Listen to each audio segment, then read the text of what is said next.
Au nom du Père et du Fils et du Saint-Esprit. Amen. Loué soit Jésus et Marie, sa maman.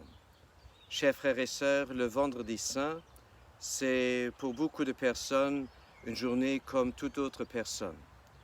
Pour nous les chrétiens, c'est pas une journée comme toutes les autres. Pour Dieu le Père, c'est pas du tout une journée comme toutes les autres. Ce jour-ci, nous regardons sur Jésus. Et si nous regardons sur Jésus, c'est pour de très bonnes raisons que nous fixons notre regard sur lui. Parce qu'en le contemplant, dans sa souffrance, dans son chemin de la croix, dans ce supplice, ce sacrifice sur la croix, nous regardons aussi toutes les détresses, tous les malheurs de toute l'humanité. Et dans la personne de Jésus, c'est comme s'il s'abattait tout le mal, et tout le mal aussi intentionnel, toute l'injustice du monde passé, actuel et du monde à venir sur une seule personne. Et en effet, ça c'est la vérité du regard de Dieu. Et nous ne saurons jamais savoir et connaître toute la réalité comme Dieu la voit. Un jour dans l'éternité, bien sûr, nous allons reconnaître cette réalité. Alors, ce jour, on pourrait dire de ce jour, c'est une journée pour le meilleur et pour le pire. Alors, pour le pire, c'est que toujours, il y a maintenant des détresses, il y a toujours des situations très, très difficiles. Il y a toujours des injustices, il y a toujours encore de la torture, malheureusement. Il y a toujours encore, malheureusement, des guerres.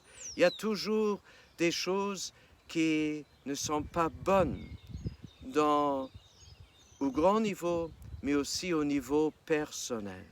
À chacun de voir et de décliner ce qui n'est pas bon dans sa propre vie. Nous n'avons pas le droit de juger quiconque que ce soit. Mais si je dis pour le meilleur, pourquoi est-ce que nous pouvons dire c'est une journée pour le meilleur?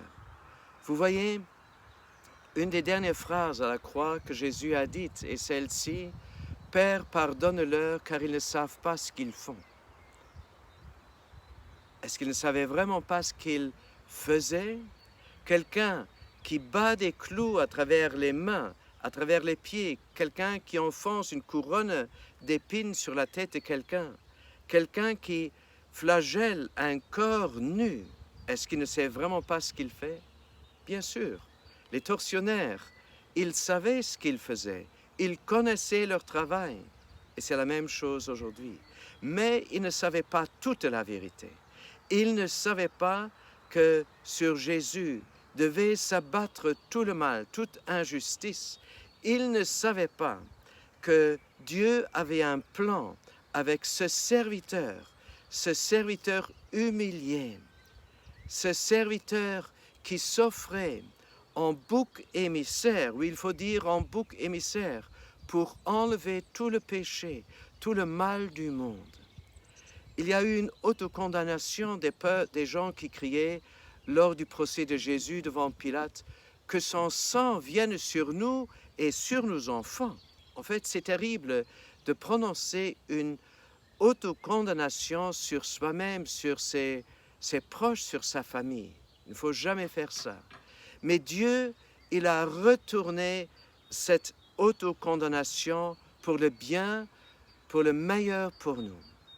Invoquons le sang de Jésus qui nous guérit, qui vient nous couvrir, qui vient nous purifier dans notre cœur de nos péchés, de notre mal. Invoquons le sang de Jésus sur nous et sur nos proches et sur ce monde qui est en souffrance.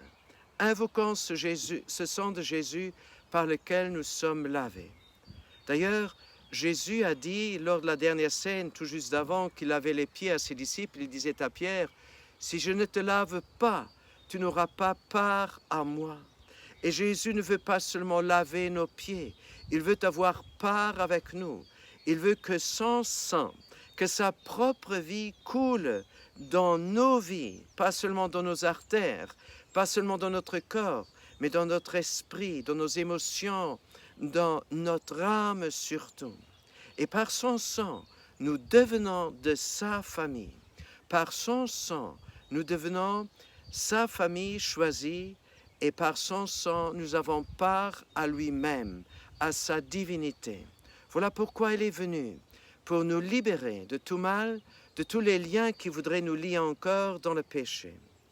Chers frères et sœurs, les temps vont venir où nous pouvons célébrer les sacrements et avec tout grand désir, et laissons grandir en nous ce désir de Jésus, ce désir des sacrements.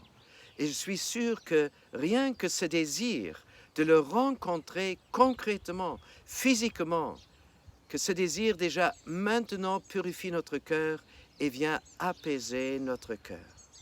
Et que Dieu lui-même vienne nous bénir, vienne nous couvrir par le sang de Jésus, nous protéger, nous libérer de tout mal et de tout lien, au nom du Père et du Fils et du Saint-Esprit. Amen.